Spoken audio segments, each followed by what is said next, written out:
अस्सलाम वालेकुम। Class 9 chemistry chapter number 4 chemical bonding, page number 72। Topic discuss होगा आज केमिकल बॉन्डिंग और डिफरेंट टॉपिक्स हमने बोर्ड पर लिख दिए जो हम आज की क्लास में डिस्कस करेंगे। जैसे मैं आपको बुक पे बताया था, सब्जेक्ट हमारा केमिस्ट्री है, class 9 chapter number 4, chapter name chemical bonding. और जो डिफरेंट टॉपिक्स हमने डिस्कस करेंगे आज की क्लास में वो है chemical bonding, stability, duplet octet rule, ionic bond and formation of ionic bond. ये टॉपिक्स हमें आज की क्लास में डिस्कस करने हैं। Let's start our first topic, chemical bonding. Chemical bonding जो टॉपिक हमें डिस्कस करना है पहला वो है केमिकल बॉन्डिंग। चैप्टर का नाम केमिकल बॉन्डिंग क्या है? द अट्रैक्शन फोर्स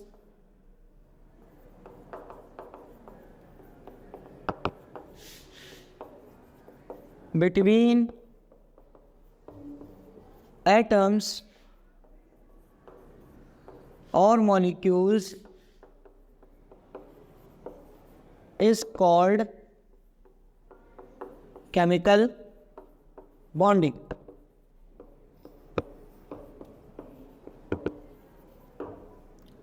यानी ये अट्रैक्शन का मतलब खिंचाव, जब दो एटम्स या दो मॉलिक्यूल्स आपस में खिंचाव पैदा करें एक दूसरे की तरफ, ये कहलाता है केमिकल बॉन्डिंग। अब केमिकल बॉन्ड का मतलब यहाँ पर होता है जोड़ना। केमिकल का मतलब उर्दू में कहें तो कीमियाई, यानी कि कीमियाई बॉन्ड, केमिकल्स को जोड़ना आपस में। डेफिनेशन हमने लिख दी। अब सबसे उसके बाद जो मेन टॉपिक है हमारा वो है स्टेबिलिटी। स्टेबिलिटी क्या होती है?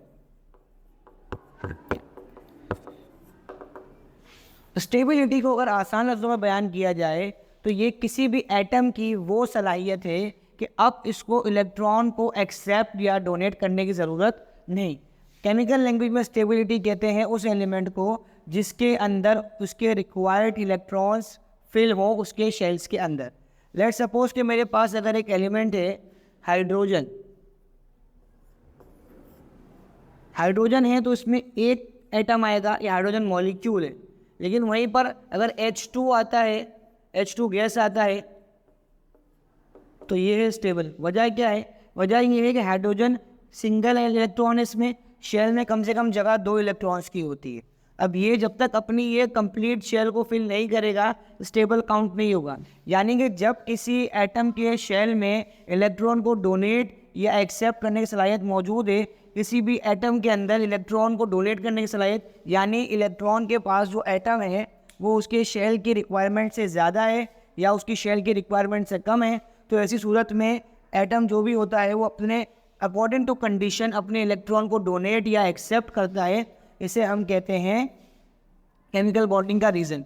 और जब कोई एलिमेंट अपना इलेक्ट्रॉन डोनेट कर ले और या एक्सेप्ट कर ले इलेक्ट्रॉन और अपने शेल को फुलफ़िल कर ले, यानी जितने इलेक्ट्रॉन जिसमें रिक्वायर्ड है इस शेल के अंदर वो मुकम्मल हो जाए, तो वो सूरत कहलाती है स्टेबिलिटी। आसान लफ्ज़ों में the capacity of electron in an atom, ये क्या है? ये स्टेबिलिटी की बात है कि भाई स्टेबिलिटी क्या हो गई? जिस भी एटम में इसके रिक्वायर्ड इलेक्ट्रॉन्स जो हैं शेल के वो फुलफिल हैं, कंप्लीट है, तो ये स्टेबिलिटी काउंट किया जाएगा। थर्ड टॉपिक हमारा ड्यूप्लेट एंड ऑक्टेट रूल। तो duplet rule and octet rule, duplet means 2 and octet means 8। Duplet means 2, octet means 8। यानी कि अगर हम एटम की बेसिक बात करें तो किसी भी एटम के अंदर शेल की बात करें तो शेल नंबर 1 में इसमें 2 इलेक्ट्रॉन्स की जगह होती है, 2 इलेक्ट्रॉन्स की जगह होती है। शेल नंबर 2 में 8 की जगह होती है और शेल नंबर 3 में 18 एंड सो ऑन। ये जो है कंटिन्यूस चलती रहती है, ठीक है। किसी भी एटम के शेल में इलेक्ट्रॉन को पता करने के लिए फॉर्मूला अप्लाई होता है 2n²। n का मतलब नंबर ऑफ शेल, यहाँ पर आप नंबर ऑफ शेल लिखेंगे। जैसे कि मैं सेकंड शेल के पता करना चाह रहा हूँ तो n की जगह 2 लिखा मैंने, 2 का स्क्वायर 4, तो 4 2 ज़ा 8। ऐसे आप किसी भी शेल के अंदर इलेक्ट्रॉन की तादाद पता कर सकते हैं। यहाँ पर मैंने 3 तक की तादाद को मेंशन किया है। According to chemical rules, यानी जब कोई शेल अपने अंदर कम से कम, जैसे कि ये पहला शेल है हाइड्रोजन की मैं ही बात करूं कि अब हाइड्रोजन में ज़रूरत एक इलेक्ट्रॉन की है इसको फिलअप करने के लिए, तो इसने अपना एक इलेक्ट्रॉन फिल कर लिया केमिकल बॉन्डिंग के जरिए। अब ये बॉन्ड कौन सा है वो बाद में डिस्कस करते हैं कि बॉन्ड कौन सा है, फिलहाल इसने बॉन्ड कंप्लीट कर लिया, तो ये जो कहलाएगा, ये कहलाएगा ऑक्टेट हुए, यानी कि स्टेबिलिटी आ गई। स्टेबिलिटी का मतलब अब अगर हाइड्रोजन है, ये हाइड्रोजन गैस बन गया है, अब इसको मजीद इलेक्ट्रॉन ना अपने शेल में आने की ज़रूरत है, ना अब इसको इलेक्ट्रॉन निकालने की ज़रूरत है। इसको ज़रूरत थी दोनों को 2-2 इलेक्ट्रॉन्स की, तो दोनों में 2-2 इलेक्ट्रॉन्स जो है कंप्लीट हो गए, मतलब अब ये केमिकली स्टेबल है, अब इनको मजीद रिएक्शन की ज़रूरत नहीं है।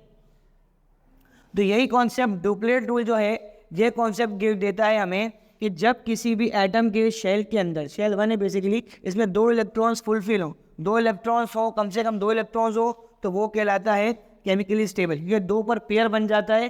तो ये ड्यूप्लेट रूल के मुताबिक जब किसी एटम के शेल में 2 इलेक्ट्रॉन पाए जाए तो वो ड्यूप्लेट रूल के मुताबिक स्टेबल है। और अगर किसी एटम के शेल के अंदर 2 बड़ा शेल है, जैसे शेल नंबर 2 या 3 है या सो ऑन, कोई सा भी शेल है जो 2 से बड़ा है, 2 तक है, तो अब इसमें इलेक्ट्रॉन की जगह 8 इलेक्ट्रॉन्स की है। अब इसमें अगर 8 इलेक्ट्रॉन हैं, किसी भी शेल में अगर 8 इलेक्ट्रॉन्स हैं, तो ऑक्टेट रूल के मुताबिक वो क्या है, वो भी स्टेबल काउंट किया जाएगा। जो अगला टॉपिक है हमारा वो है आयोनिक बॉन्डिंग, जो हमें डिस्कस करना है। आयोनिक बॉन्डिंग जो है, ionic bonding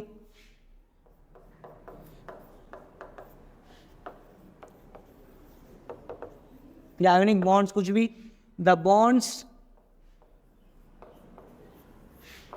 which are formed between the ions of elements are called ionic bond.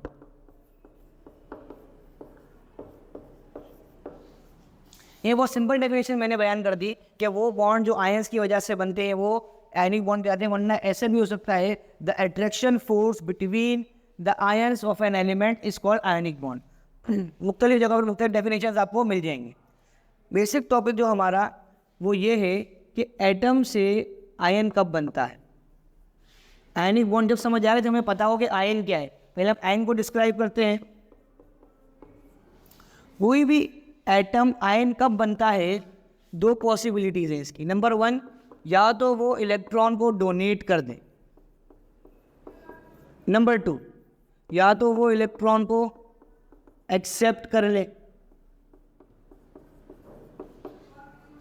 यानी कि एटम से आयन बनने की शर्त क्या है कि इलेक्ट्रॉन को या तो किसी भी एटम को डोनेट किया जाए या किसी से इलेक्ट्रॉन को एक्सेप्ट किया जाए। तो दोनों सूरतों में जो भी एलिमेंट फॉर्म होगा वो आयन होगा।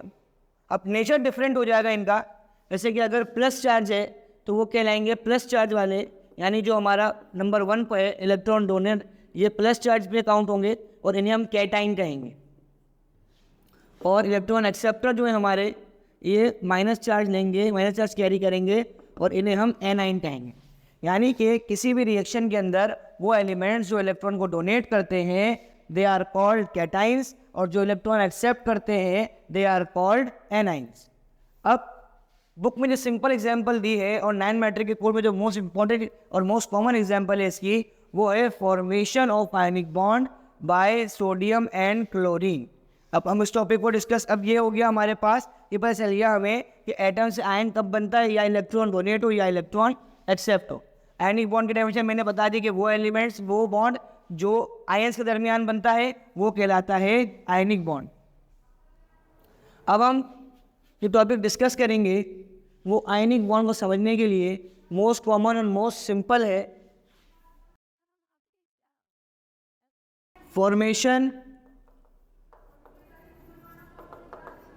formation of ionic bond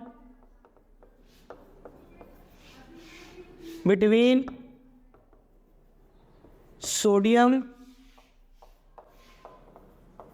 Na, symbol है इसका सोडियम का, एंड क्लोरीन।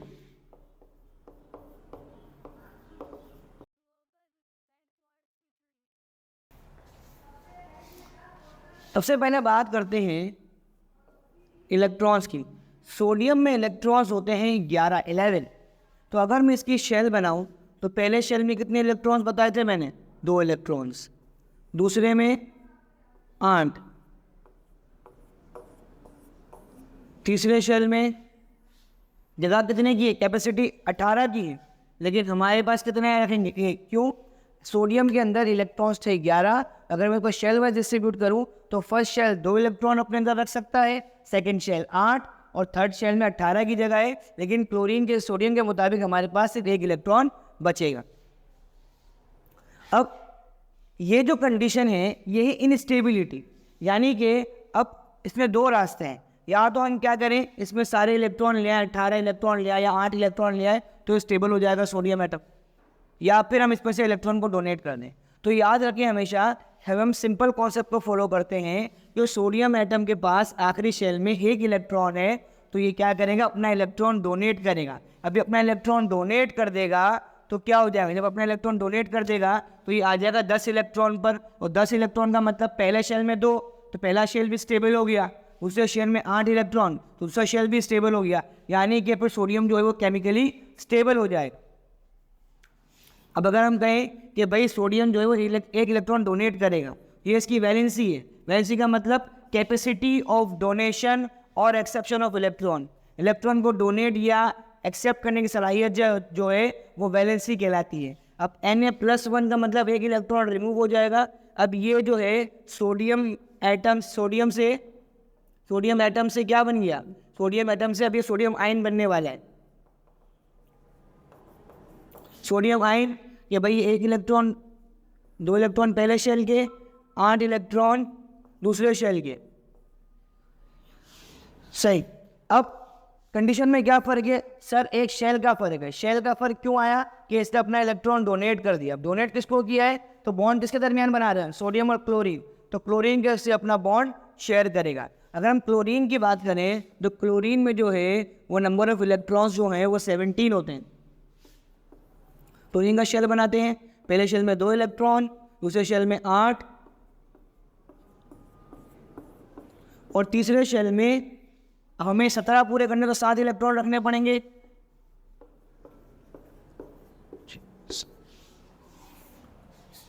तो ये क्लोरीन एटम की शक्ल है। किसकी शक्ल है ये?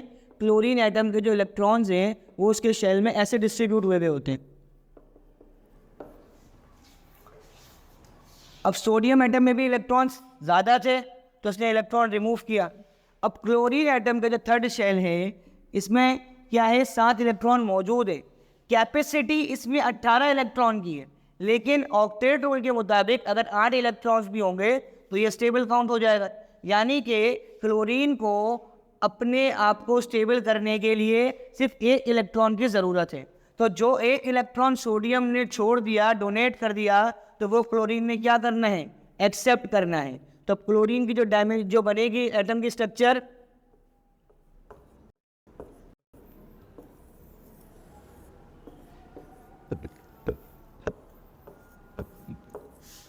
अब क्या हो गया? अब क्लोरीन -1 हो गया, यानी कि जो इलेक्ट्रॉन डोनेट करेगा वो प्लस चार्ज कैरी करेगा और जो इलेक्ट्रॉन एक्सेप्ट करेगा वो माइनस चार्ज कैरी करेगा। Electron donor are called cations, electron acceptors are called anions. तो ये सिंपल कंडीशन थी कि सोडियम में 1 इलेक्ट्रॉन ज़्यादा था, इसने इलेक्ट्रॉन डोनेट किया क्लोरीन को, तो सोडियम में जब इलेक्ट्रॉन डोनेट किया +1 चार्ज लिया इसने और इसका आखिरी शेल वाइंड अप हो गया क्योंकि ये 2 शेल पर स्टेबल हो गया।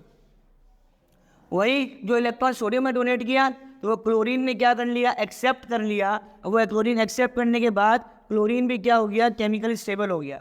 बेसिकली केमिकल बॉन्डिंग होती क्यों है? इससे भी वाज़ेह हो रहा है कि जब किसी एलिमेंट को इलेक्ट्रॉन्स की नीड है, दूसरा उसके साथ रिएक्शन करेगा, तो एक की नीड जब दूसरा एलिमेंट पूरा कर देगा तो वो केमिकल बॉन्डिंग काउंट हो सकती है। और आयनिक बॉन्डिंग इसे ही कहते हैं कि एक एलिमेंट अपना इलेक्ट्रॉन डोनेट करके दूसरे के शेल में ट्रांसफ़र करता है, इससे दोनों के अंदर स्टेबिलिटी आती है। पहले दोनों अनस्टेबल थे, इसमें 7 इलेक्ट्रॉन चाहिए थे स्टेबिलिटी के लिए, इसमें 1 इलेक्ट्रॉन चाहिए था।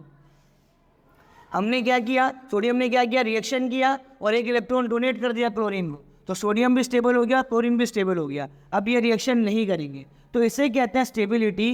यानी जब किसी भी एलिमेंट में इलेक्ट्रॉन की तादाद जो है शेल के हिसाब से फिल हो जाए तो उसको हम स्टेबिलिटी कहते हैं। अब ये केमिकली स्टेबल हो गए तो अब ये जो है हमारी रिएक्शन नहीं करेंगे। और यही आयनिक बॉन्ड इसको इसलिए कहेंगे, फिर बता दूं, क्योंकि सोडियम ने इलेक्ट्रॉन डोनेट किया है और क्लोरीन ने इलेक्ट्रॉन एक्सेप्ट किया है।